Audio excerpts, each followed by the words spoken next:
What's up guys? In today's tutorial, I will show you how to upload videos to TikTok without losing quality.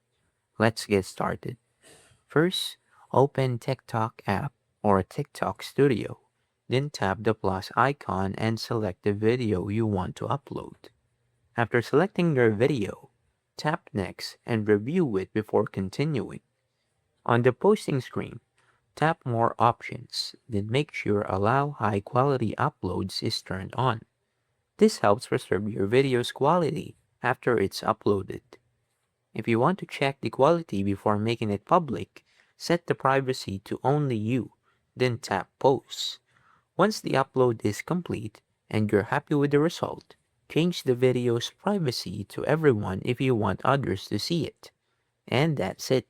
That's how you can upload videos to TikTok without losing quality. If you found this tutorial helpful, don't forget to leave a like and subscribe.